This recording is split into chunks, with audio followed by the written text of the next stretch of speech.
Vous écoutez Bretagne 5, il est 8h16. Bretagne 5, l'invité de la matinale. Et notre invité politique ce jeudi matin est Armel Delesquin. Il est secrétaire départemental adjoint des Républicains d'Ille-et-Vilaine. Il est également conseiller municipal délégué de Saint-Malo et même chef d'entreprise. Voilà, comme ça vous avez tout votre... Mon pédigré. Voilà. Bonjour, merci d'être venu jusqu'à nous. Bonjour Stéphane, merci pour votre invitation. Alors, nous allons parler de politique, c'est le principe de ce rendez-vous matinal. Et j'avais envie de vous entendre car vous avez été aux États-Unis un long moment. Vous arrivez en quelque sorte des États-Unis et vous avez vécu la montée de Donald Trump et Donald Trump élu désormais. Vous avez compris qu'on va parler de politique étrangère. J'avais envie plus de vous entendre sur ce choix des Américains d'avoir mis au pouvoir, ou remis au pouvoir en l'occurrence, un président qu'on pourrait qualifier de brutal. Alors oui, alors je suis pas spécialiste des États-Unis, mais j'ai un petit peu vécu là-bas et puis surtout on y va régulièrement. J'ai la chance d'avoir une filiale là-bas et d'avoir beaucoup de contacts. Et c'est vrai que l'élection de Trump n'a pas été vécue du tout de la même manière en France et aux États-Unis, en tout cas de mon point de vue. Et je suis convaincu que contrairement à ce qu'on pense, il n'y a pas eu une volonté de voter pour Trump parce que les idées plaisaient majoritairement aux Américains, même si évidemment vous avez un schisme entre la droite et le Sud. Mais je pense que c'est d'abord parce que beaucoup d'Américains ont voté contre aujourd'hui la politique qui était menée notamment par Biden, Kamala Harris ou autre, qui était une politique qui était profondément, notamment wokiste, qui a inquiété beaucoup d'Américains, qui allait trop loin. Et c'est toujours la même chose, vous avez un effet de balancier qui va dans un sens et l'effet qui va dans l'autre sens de manière très violente. Et je crains que malheureusement, c'est ce qui se passe en ce moment avec Trump. Avec peut-être, on dit souvent que ce qui se passe aux États-Unis arrive quelque temps après en France ou en Europe plus largement. On peut calquer un petit peu ce qui se passe aux États-Unis sur ce qui pourrait se passer éventuellement en France avec la progression du Rassemblement national, par exemple. Ouais, probablement. Je pense qu'aujourd'hui, on voit qu'en France, on a un vrai sujet qui est, alors les gens appellent ça la justice sociale, le vivre ensemble ou autre, qui est totalement inexistant dans de nombreux quartiers. On voit là aussi, je ne vais pas vous expliquer aujourd'hui la situation de la France, mais c'est catastrophique dans plein de quartiers, dans une grosse partie de la population. Et effectivement, je pense que les gens ne veulent plus de ça. Ils veulent... le sujet de l'immigration, par exemple, c'est très intéressant. Pourquoi est-ce que le RN est cantonné au sujet de l'immigration ? Mais moi, je pense que c'est d'abord des vrais sujets d'intégration. En fait, les Français n'ont pas envie de lutter contre une immigration pure et dure. Ils veulent une intégration, ils veulent des étrangers qui viennent en France, qui aiment la France, qui vivent comme nous, et avec, évidemment, une partie de leur culture. L'idée n'est pas de tout renier, mais voilà, qu'on ait une vision commune et un amour du pays commun. Et c'est ce qui se passe aux États-Unis d'ailleurs. Vous voyez, les États-Unis, c'est intéressant quand vous êtes mexicain et que vous avez la nationalité américaine. La première chose que vous allez faire, vous allez chez Walmart, vous allez acheter un drapeau américain parce que vous êtes fier d'être américain, vous êtes fier d'être de ce club-là et vous allez supporter votre pays américain, votre pays, les États-Unis. Et c'est d'ailleurs là aussi, même d'un point de vue politique, un vrai point commun, par exemple, entre les démocrates et les républicains. Il n'y a pas 1 centimètre de différence entre leur amour du pays, que vous soyez démocrate ou républicain, ce qui n'est pas le cas du tout avec la France. Je veux dire, aujourd'hui, qui peut dire que LFI aime la France ? LFI déteste la France, les communistes détestent la France, ils veulent la perte de la France, ils veulent la détruire de la manière dont on la connaît, évidemment. Ils veulent une autre France, une France créolisée, une France, etc. Et puis vous avez à droite des gens qui disent « Non, mais nous, on veut sauvegarder notre culture, on veut aimer notre France et on veut une France qui soit qui reflète voilà ce qu'elle a été, qui évolue évidemment, mais qui correspond aux attentes de nos concitoyens. Voilà, qui conserve ses valeurs finalement. On pourrait parler de valeurs aujourd'hui. Absolument. Oui, je pense que c'est un vrai sujet. Le débat sur les valeurs est là, et on voit bien que c'est la guerre de deux France. Jacques Marseille avait écrit ça, d'ailleurs, la guerre des deux France, où en fait on se rend compte que, notamment sur la gauche, LFiste ou autre, avec toute l'antisémitisme qu'il y a complètement à gauche, une politique pro-islamique, avec une Rima Assad qui fait tout et n'importe quoi. Enfin, comment est-ce qu'on peut accepter ça encore, je veux dire, au Parlement européen ? Et donc oui, je pense qu'il y a un vrai schisme, et je crains effectivement que il arrive en France ce qui s'est passé aux États-Unis et qu'on se retrouve avec un président en France ou une présidente, qui ne soient pas celles qu'on attende vraiment et qui ne soient pas celles qui règlent les problèmes. Alors, vous parliez d'immigration tout à l'heure. Alors, c'est un sujet, pardonnez-moi le terme, il est un peu trivial, mais casse-gueule. Hein. On entend beaucoup de choses sur l'immigration entre ceux qui veulent ouvrir les frontières et ceux qui veulent les fermer, hein, pour un peu caricaturer ou forcer le trait. Et puis, il y a le raisonnable quelque part pour dire, voilà, on ne peut pas accueillir tout le monde. C'est un peu ce qu'on entend aujourd'hui avec Bruno Retailleau au gouvernement, qui est très pointé du doigt, en particulier sur l'affaire algérienne, ces OQTF que l'Algérie ne veut pas récupérer et ce climat diplomatique et ce climat relationnel entre les deux pays qui est assez, alors j'allais dire maussade pour reprendre un terme météorologique, mais on pourrait dire assez dégradé. Oui, mais vous avez raison. Et d'ailleurs, personne en France, en tout cas chez les LR à droite, pas du tout une logique contre l'immigration. On veut juste de l'intégration. Encore une fois, je me répète, mais c'est vraiment la clé du sujet. C'est comment est-ce que des gens qui viennent dans notre pays se sentent français et on a un vivre ensemble. Vous savez, moi j'ai travaillé au Bourget pendant 4 ans. Et quand j'ai travaillé à ce moment-là, j'ai discuté avec mes équipes et notamment des gens qui avaient vécu depuis 20 ans, 25 ans au Bourget, donc c'est dans le 93, en Seine-Saint-Denis. Et qui ont vu en fait leur quartier évoluer. À l'époque, il y a 30 ans, c'était des petits pavillons, il y avait des étrangers, vous avez des Français, mais on avait un vivre ensemble. Et puis progressivement, c'est devenu des zones de non-droit où en fait vous avez un islamisme très très fort. Et ces Français qui étaient là depuis le début sont quasiment tous partis, et ceux qui sont restés parce qu'ils n'ont pas eu le choix ne se sentent plus chez eux. C'est un vrai sujet. Et ben c'est la même chose, par exemple justement avec l'Algérie, où la manière dont on gère le problème des OQTF, on s'écrase en permanence. On a toujours des bonnes raisons d'expliquer que c'est plus compliqué, qu'on n'y connaît rien, que vous comprenez en fait les OQTF, l'Algérie est un État souverain et donc ils peuvent reprendre, pas reprendre, il faut donner des laissez-passer, des visas consulaires ou autres. En fait, à un moment, et d'ailleurs je pense que là-dessus on peut apprendre un peu des Américains et notamment de Trump, à un moment on arrête de se poser 36 000 questions et on y va. Et en fait, on renvoie les gens. Alors, c'est ce que fait Retailleau, hein, quand on dit qu'il y a quelque part une volonté de dire si demain le gouvernement algérien ne reprend pas les OQTF, eh bien ça se passera mal. On a le Premier ministre François Bayrou qui a appuyé ça. Je pense que là, on commence un peu à montrer les dents.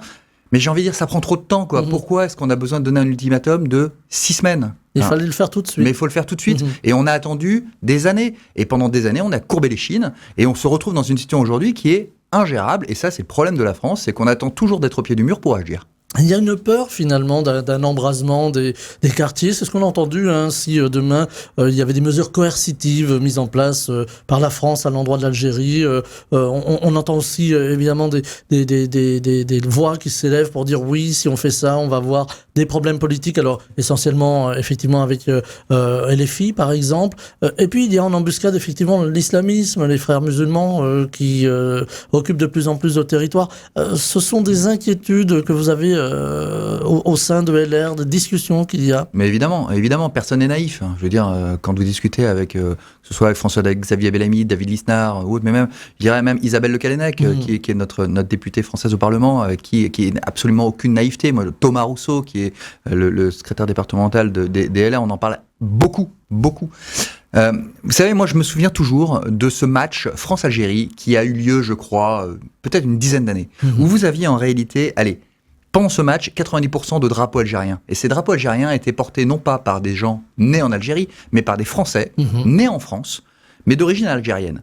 Ça m'a perturbé vraiment parce qu'on s'est rendu compte qu'en fait, quand on vous dit qu'on est capable de faire de l'intégration et que vous avez des gens qui ils sont nés en France et donc ils sont français et donc il faut les prendre comme tels, mais en fait eux ne se sentent pas comme tels parce que il y avait aucun drapeau français et d'ailleurs de mémoire je crois que la France avait gagné et ça avait créé des tensions parce que les Français nés en France d'origine algérienne avaient eu l'impression que la France les avait écrasés.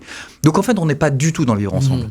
Et ça c'est un vrai sujet de crainte parce qu'effectivement vous avez raison, le risque c'est l'embrasement, on l'a eu à Villiers-le-Bel il y a plus de presque 15 ans maintenant et je crains que ça puisse repartir, oui c'est vrai. On paie finalement le tribut de la guerre d'Algérie aujourd'hui, la fameuse dette de mémoire. Je ne sais pas si c'est une dette de mémoire, je pense que c'est une dette surtout que nous, Français, et notamment nos gouvernants, ont pendant des années ressassé, où en fait on a été dans une espèce de dynamique de flagellation permanente, auto-flagellation, à se dire qu'on avait été vraiment des mauvaises personnes et qu'après tout, on récoltait ce qu'on avait semé. C'est complètement faux. la guerre d'Algérie, alors encore une fois, je ne suis pas historien, mais la colonisation algérienne a été ce qu'elle a été. Mais moi, je n'en suis pas responsable. Moi, je ne m'estime absolument pas redevable de quoi que ce soit. Ma génération ne l'est pas, et d'ailleurs, la génération juste avant moi non plus. Donc là, on est dans une situation où on a un pays, la France, qui va mal parce qu'il est attaqué de toutes parts, et notamment par une immigration qui vient... Alors, de l'extérieur, alors quand je dis l'immigration, en fait, c'est une force politique algérienne autre, et puis de l'intérieur où on sent bien que le vivre ensemble, l'intégration n'est pas là. Et donc oui, on est inquiet, et je pense qu'il faut agir, et il faut agir de manière forte et ferme. Alors on a beaucoup de prises de position de la part de LFI. Ces prises de position, j'imagine qu'elles interrogent aussi à droite, chez les LR. Qu'est-ce qui se passe avec LFI ? Il faut aujourd'hui recadrer ce parti. On a entendu des voix qui disent qu'il faut interdire LFI. Il y a eu ces affiches de Cyril Hanouna qui a été caricaturé avec une affiche de très mauvais goût, quand même au relent antisémite, qui a été enlevé par LFI, qui a été retiré de ses réseaux. Mais est-ce que c'est des faux pas qui interrogent ? Alors c'est plus que des faux pas. Alors non, il ne faut pas interdire LFI, il faut les combattre. C'est pas en les supprimant, en les interdisant qu'on va être dans une démocratie. Par contre, il faut arrêter de se cacher derrière son petit doigt. Et c'est à nous, à droite, c'est pour ça qu'il faut s'engager, qu'il faut militer, que j'en appelle à tous les concitoyens. Il faut s'intéresser à la politique, parce que de toute façon, si vous ne vous intéressez pas à la politique, elle s'intéressera à vous et à votre quotidien. Et donc, il faut arrêter d'être naïf, et vis-à-vis de LFI, il faut être complètement intolérant au moindre dérapage. Et je veux dire, on arrête de trouver des bonnes raisons. Et on sait très bien que les LFistes ne souhaitent qu'une seule chose, c'est détruire notre pays. J'en suis intimement persuadé. Vous savez, la gauche, surtout l'extrême gauche, ils sont nourris par la jalousie. Moi, j'en suis persuadé. Le vrai problème, c'est la jalousie. Ils détestent le monde dans lequel on vit. Ils détestent ces Français qui se lèvent le matin, qui bossent, qui vont au travail. Et ils détestent ceux qui réussissent. Et leur seule et unique raison, c'est de tout casser pour essayer de recréer un espèce de monde dans lequel, en fait, eux auront un pouvoir absolu. Je veux dire, on a vu les résultats du communisme, on a vu ce que ça donnait. Enfin, l'histoire le montre en permanence. Et ils veulent ça. Et donc, il faut que les Français prennent conscience du fait que c'est pas possible et que c'est injuste, profondément injuste, d'être dans un mode de fonctionnement d'un pays géré par LFI, que c'est pas bon pour le Français moyen, mais même pour le Français pauvre, ou l'immigré, ou même le musulman. Enfin, encore une fois, je veux dire, moi... Vous savez, j'ai l'image c'est assez incroyable. Vous avez une photo qui est passée où vous avez notamment les LGBT qui sont souvent pro-palestiniens, etc., et qui soutiennent la cause palestinienne. Très bien, s'ils le souhaitent, j'ai pas de problème avec ça.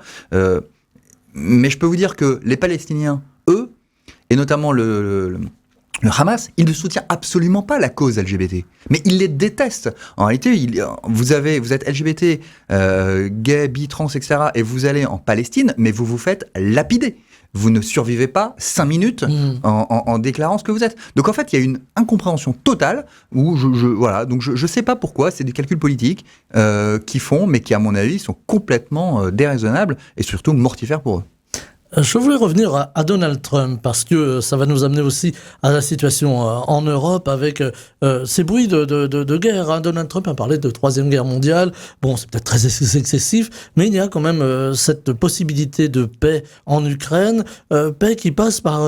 un rapprochement entre Donald Trump, en tout cas entre les États-Unis et Vladimir Poutine et la Russie, pour pouvoir arriver à cet accord de paix, dont on a l'impression quand même que Donald Trump a écarté d'un revers de manche l'Europe, et peut-être un peu plus grave, le président Zelensky, même si, ils se sont réconciliés après l'épisode assez calamiteux de la conférence de presse dans le bureau ovale. Est-ce que cette paix peut être durable ? Est-ce que Trump finalement a la bonne méthode, un peu bulldozer, c'est son habitude, ou est-ce que ça va aussi engager une nouvelle géopolitique et surtout de nouveaux courants entre, j'allais presque dire l'Est et l'Ouest finalement?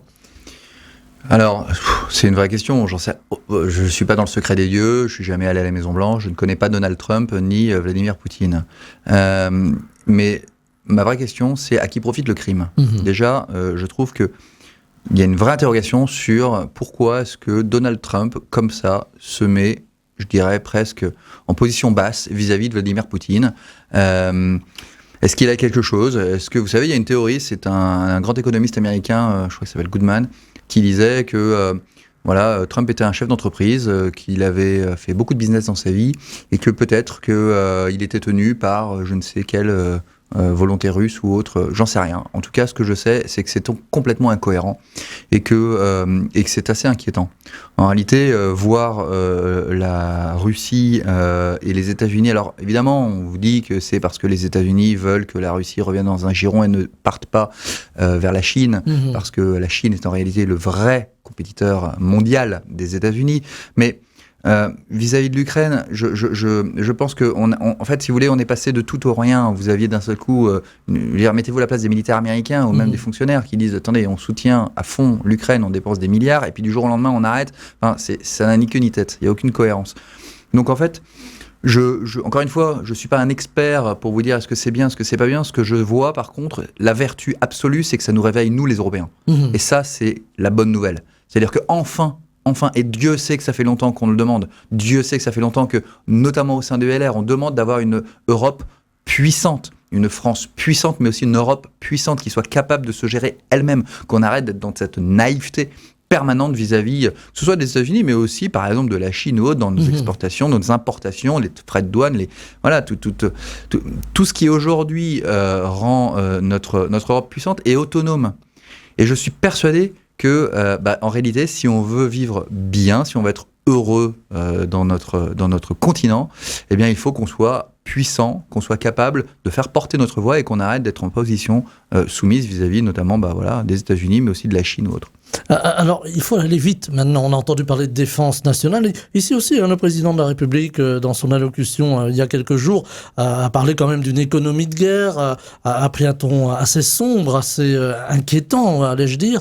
Est-ce que finalement, la belle endormie qui était l'Europe se réveille très vite, mais n'a pas mesuré le temps et les moyens qu'il allait falloir pour reconstituer, par exemple, des armées, pour aller vers une forme de commandement des armées européennes, peut-être, voilà. Est-ce qu'on a pris beaucoup de retard, finalement, et qu'on se réveille très en sursaut ? On a pris énormément de retard. Moi, je suis d'une famille de militaires. Et une grosse partie de mes cousins sont militaires, mes oncles sont militaires, mon père était militaire. Enfin, ça fait 20 ans que j'entends ce discours-là qui dit « on est à l'os ». Pierre de Villiers a démissionné, notamment pour ces raisons-là. Parce qu'en fait, on avait un budget qui était complètement sous-dimensionné et on a des armées qui font ce qu'elles peuvent, qui font véritablement de leur mieux. Alors, la chance de la France, c'est que on a une armée qui aujourd'hui est de petit format, mais qui est sur tous les sujets. C'est-à-dire qu'aussi bien sur la Marine nationale, de l'armée de l'air ou de l'armée de terre, vous avez du matériel performant.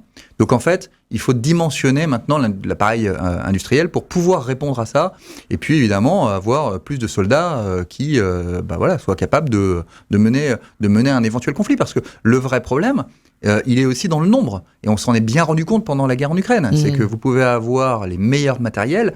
Un drone vous détruit 5, 6, 10 chars par jour. Et que, en fait, aujourd'hui en France, on en a en gros 400, dont X sous cocon, donc qui en réalité sont plus en état de dernière génération. Et puis, par exemple, pour le Rafale, pour faire passer en cadence 5, ce que Éric Trappier veut faire, le patron de Dassault Aviation, ça va être très compliqué. Ça va être très compliqué parce que en réalité, aujourd'hui, on est en cadence 2, donc ça veut dire qu'on produit 2 avions par mois, donc passer à 5, c'est une économie de guerre qui va être très très dure, qui va prendre énormément de temps.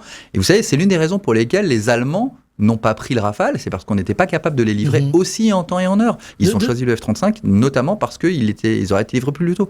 Mais du coup, ils sont un petit peu dépendants, il faut bien le dire, des États-Unis. Non, mais ils ont fait un mauvais choix. Ils ont fait un mauvais choix. Ils sont dépendants des armées des États-Unis et du matériel de défense américain. Et d'ailleurs, on est en train de voir que ce soit les lance-missiles ou les F-35, avec des histoires de logiciels, les Américains pourraient bloquer, grounder, comme on dit, les avions au sol, c'est-à-dire les empêcher de décoller. Donc ça, ils sont dans une dépendance absolue. Quelle armée peut supporter ça ? Quelle armée peut donner, crédit donner le pouvoir à un tiers de dire, bah voilà, mes avions ou pas vont décoller en fonction du bon vouloir je dirais de l'administration américaine. Donc non, c'est un vrai sujet. Ouais. Avec aussi une autre guerre qui a déjà démarré, c'est la guerre de l'information, c'est la guerre des réseaux. C'est cette fameuse guerre asymétrique aussi qui tend à manipuler les populations. On en entend beaucoup parler. Alors là, il y a encore, on en a beaucoup parlé sur cette antenne, Elon Musk, qui est à la manœuvre avec X, son réseau social. Est-ce qu'aujourd'hui, l'autre guerre, elle est là finalement, sur les influences, sur les ingérences, sur la manipulation de l'opinion publique, voire même, plus grave, la manipulation politique. On le voit par exemple en Roumanie. Oui, bah on le voit en Roumanie, on le voit, mais on l'a vu aussi en France pendant les élections. On sent bien que derrière, voilà, on a. Alors d'où ça vient ? Bon, moi j'ai entendu dire que les Russes en permanence sont véritablement dans une logique de déstabilisation de notre pays.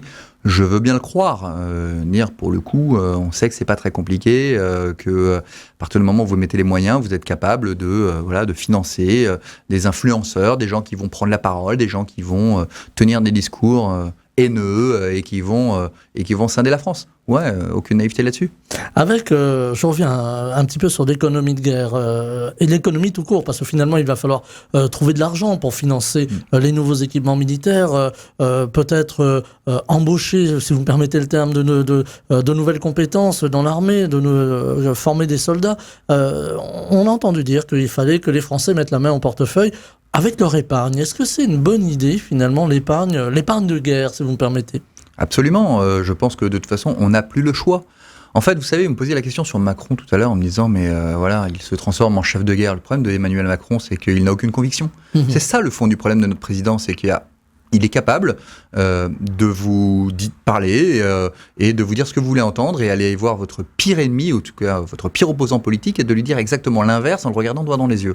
Quelqu'un qui voilà, il est comme ça, et donc tout se vaut, tout se discute, et les convictions ont été n'importe peu. Et c'est ce qui s'est passé notamment avec l'armée pendant des années. Je veux dire, aujourd'hui, si on est dans cette situation-là, mais que ce soit sur la défense, mais que ce soit aussi sur nos déficits, c'est quand même un président qui a parlé en permanence d'une force économique française, qu'il faut relever la France, qu'il faut donner des moyens, qu'il faut certes réduire les impôts. C'est intéressant. On parle dans une économie de guerre. Il est en train de se mettre en chef de guerre en disant que demain, il y a un risque de conflit évident et qu'il faut absolument réarmer la France. Mais il dit attention, par contre, il ne faudra pas augmenter les impôts. Alors moi, je veux bien. Mais alors dans ce cas-là, on fait comment ? On fait comment ? Et donc, alors oui, je pense qu'effectivement, il faut être capable d'aller voir les Français et de faire des plans d'épargne, un livret de défense ou autre, je ne sais pas. Mais en tout cas, ce qui est sûr, c'est qu'on va devoir mettre la main au portefeuille et ça ne me semble pas anormal. Avec justement un monde économique qui s'inquiète. Alors je vous disais en commençant, vous êtes chef d'entreprise, je vais aussi parler aux chefs d'entreprise. Aujourd'hui, on a une bascule économique avec les États-Unis et ces fameux droits de douane que Donald Trump veut encore augmenter. D'ailleurs, il a dit si l'Europe a une position coercitive vis-à-vis des États-Unis, alors on passera à l'étape supérieure. C'est inquiétant pour l'économie mondiale, on va le dire, mais aussi pour l'économie française et plus largement européenne. Ouais, mais là aussi, j'ai envie de dire, ça fait des années qu'on est déglacé. Malheureusement. Enfin, je suis désolé, j'ai l'impression d'apporter que des mauvaises nouvelles, que tout le monde sait d'ailleurs. Mais quand vous allez aux États-Unis, vous vous rendez compte à quel point le PIB, ou en tout cas votre pouvoir d'achat, est déclassé par rapport à celui des Américains. Un exemple très simple, moi, quand on embauche quelqu'un, un commercial de 26 ans aux États-Unis, notamment à Boston, vous êtes sur $150,000 annuels. Vous imaginez ? Aujourd'hui, on est quasiment sur la parité, c'est-à-dire qu'un euro égale presque $1. Vous imaginez ce que ça représenterait ? Donc en fait, déjà, on est face à un pays, les États-Unis, qui est beaucoup plus puissant économiquement, mais non seulement il est beaucoup plus grand en taille, mais même, je dirais, au niveau du PIB par habitant, il nous explose largement, alors que ce n'était pas le cas il y a encore 15 ans. Il y a 15 ans, on était... donc la France s'est déclassée. La France a perdu de la richesse, évidemment, parce qu'on n'a pas été capable d'avoir une politique, et notamment pro-business. Et moi, je crois beaucoup Vous savez, là aussi, c'est toujours la même chose. Évidemment qu'il faut combattre la pauvreté, il faut prendre soin des plus faibles. J'y suis très attaché, des plus fragiles, c'est notre force. Je ne remettrai jamais en cause la sécurité sociale, la santé, accessible à tous. Évidemment que c'est fondamental, ce sont mes convictions et c'est les convictions partagées par le LR. Mais il faut mettre de la performance, et il faut mettre non seulement de la performance, mais de l'exigence. Et en fait, juste, je termine, et ce sujet-là, eh ben, c'est ce qu'on n'a jamais fait, et c'est ce qui fait qu'aujourd'hui on se retrouve dans une situation où en fait, eh ben, on n'a plus de moyens d'agir, et voilà, et on est un peu comme un lapin devant les phares d'une voiture en se disant bah, comment on fait. Il faut remettre de l'économie finalement j'allais dire dans la société. Les gens ont du mal à comprendre. Souvent, on parle de grand capital, d'exploitation. On entend beaucoup ce discours à gauche. Finalement, l'économie, c'est pas mal si elle profite à tous. Mais évidemment, on parle des entreprises du CAC 40. Hein. Les entreprises du CAC 40, c'est 5% des salariés en France, d'accord ? 5% des salariés travaillent dans des grosses boîtes, effectivement, qui ont certains avantages. Déjà, ces boîtes payent énormément d'impôts. Ensuite, évidemment qu'il faut des entreprises qui soient des entreprises qui paient des impôts. Moi, j'ai une boîte, je paye des impôts et j'en suis fier. Et surtout, on embauche des gens qui eux-mêmes payent des impôts, on paye des cotisations sociales. Et en fait, voilà, on le fait pour notre pays. Et donc, vous savez, là aussi, malheureusement, si vous êtes amené à être pauvre, eh ben, je vous souhaite plutôt d'être pauvre dans un pays riche que pauvre dans un pays pauvre. Et donc, à partir du moment où vous êtes dans un pays qui a les moyens, qui peut prendre soin des plus faibles, des plus fragiles, bah, c'est quand même mieux que de se retrouver dans un pays qui n'a plus aucune capacité d'agir et qui, finalement, vous laisse sur le côté parce qu'ils n'ont pas les moyens. Alors, j'avais envie de vous entendre, il nous reste 4 petites minutes, c'est court, mais Armelle de Lesquen, je voulais vous entendre sur les municipales et surtout avant sur le choix que vont devoir faire les Républicains. Laurent Wauquiez, Bruno Retailleau, mon cœur balance. Alors moi, mon cœur ne balance pas parce que je soutiens clairement Bruno Retailleau, mais on n'est absolument pas dans une guerre des chefs et on a de la chance. On a de la chance parce que Laurent Wauquiez est aussi un très bon candidat et c'est quelqu'un qui a des convictions et c'est quelqu'un qui a des compétences. Donc, de toute façon, on n'est pas dans un choix qui serait un choix, du diable où c'est impossible que ce soit Wauquiez ou que ce soit Retailleau des deux côtés. Non, les Républicains sont unis pour une fois et donc on peut le reconnaître, c'est une chance et il faut continuer à être comme ça. Je pense que Bruno Retailleau a raison de dire qu'il n'est absolument pas dans une guerre de personne, que s'il veut ce poste, c'est pour la France, parce qu'il a des convictions, parce qu'il a un projet, il a un programme. Ce programme, il ne le porte pas seul. Avec lui, il a François-Xavier Bellamy, il a David Lisnard, il a beaucoup de monde. Donc c'est très encourageant. Moi, je suis convaincu qu'aujourd'hui, les Républicains ont quelque chose à apporter vraiment à la France. Enfin, on se réveille. Vous savez, quand on discute entre nous, on arrête d'être naïf par rapport à tout ce qui a été dit, notamment les années d'avant, par rapport notamment à l'extrême droite ou autre. On reconnaît bien volontiers que nous avons été faibles et qu'on s'est fait complètement, je dirais, lobotomiser par un discours de gauche qui nous a empêchés d'agir et qui nous a empêchés d'assumer nos convictions. Aujourd'hui, je pense qu'on les assume vraiment. Oui, il y a des sujets, des problèmes d'immigration en France qu'il faut traiter. Oui, vous avez des problèmes aujourd'hui de puissance de notre pays qui est complètement devenu faible parce qu'on n'a pas assez investi. Oui, on paye trop d'impôts en France et il faut réduire les dépenses publiques. Les dépenses publiques qui sont beaucoup trop élevées et donc il faut rendre de la performance dans les administrations.